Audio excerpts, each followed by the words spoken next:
So hello again, Devin and Niall.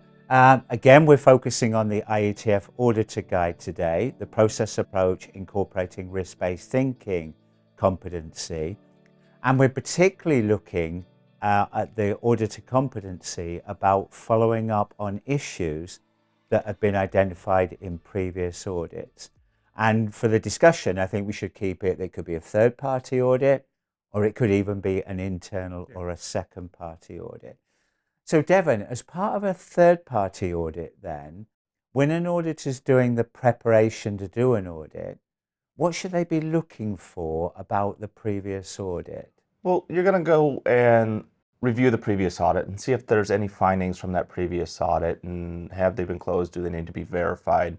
Are they 100% resolved, or are there minors that need to be verified to be closed on this audit? Yeah. So those are the type of things that you're going to be looking for. So that's in the audit preparation.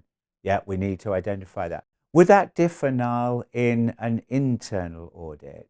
Should that be something we're doing? It absolutely should. It's it's a fundamental part of the problem-solving process, the ability to look and see whether it has been effective or not. So the concept of following up on a previous issue is a fundamental one for any audit. But it also shows a lot about the effectiveness of the organisation's problem solving. And as Devin said, in the third party rules, we do have, let's call them sanctions, I suppose, where organisations are unable to demonstrate that they have effectively addressed a non-conformity. They then receive two major non-conformities.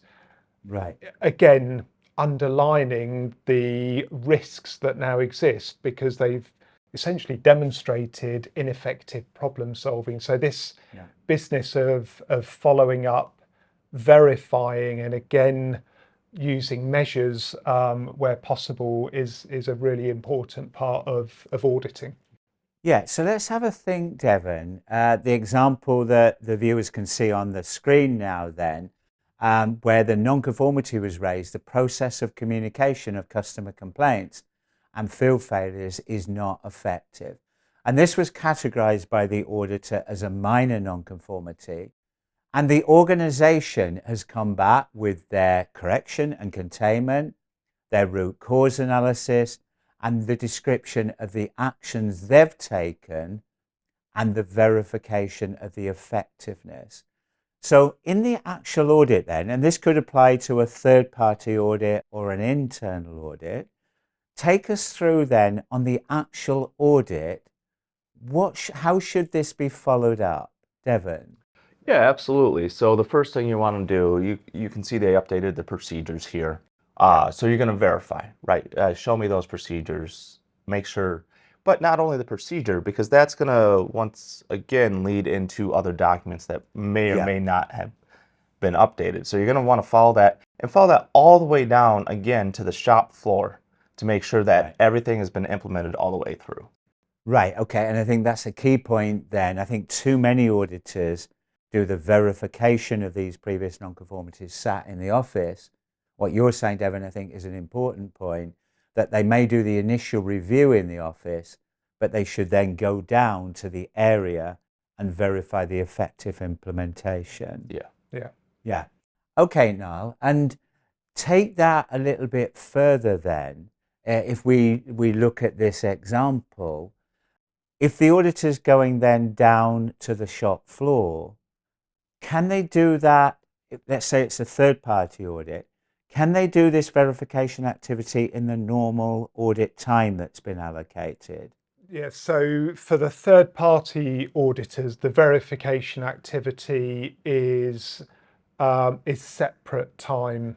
Right. So it's really down to the auditor to almost do that verification activity sort of outside of the audit, if that makes sense. And then the audit itself starts. For me, it's a slightly complicated one because actually the best way to verify effective implementation is to actually go and into the process and ask questions and see evidence, and doing that as part of the audit. For me, there's some logic in that. Yeah. But yeah, the official rule is that the time apportioned to do the verification activity is separate from the audit time. Yeah, yeah. And I guess it's a little bit more relaxed for internal audits, that there's no rules about how long an internal audit should be. But I think the key message we need to send about internal audits is there should be enough time allocated for the audit to do this effective follow-up and verification activity. And then let's finally think about the reporting of this. So what should the auditor do, whether it be third-party, Devin, or internal? What should they be putting in their audit report? Yeah, so it's very important, because when they go to review on the next audit, they want to review the audit documentation of the previous audit. So you want to make sure that you write in there exactly what you looked at, the objective evidence, and how you verify that the corrective action has been implemented. Yeah, and I think that, again, is really important, whether it be a third-party audit, but internal audit. Yes. It's really important that there is that effective closure of the non-conformities. Now, anything you want to add on that? I was just going to add on, Paul. I think there are benefits almost for internal audit processes to adopt some of the third-party rules almost within the third-party scheme. We have very clear timings associated with non-conformity management and non-conformity classification that maybe don't necessarily apply to internal audits, but organisations, defining timescales for managing non-conformities, all of that will help them, I think, rather than allowing almost an open-ended non-conformity. Yeah, and I think that's a really important point, that the internal audits can mirror some of the requirements that the third-party audit process mandates, like, as you say, Niall, the timing. Devin, do you think internally organisations could adopt the same, that if a minor non-conformity is not effectively addressed, that could get escalated to a major and maybe even a new major against corrective action? Do we think that an organisation should adopt that internally? Yeah, I think an organization should look at that. Obviously, the IATF believes in it. There's a reason we believe that the closure or corrective action process is so important.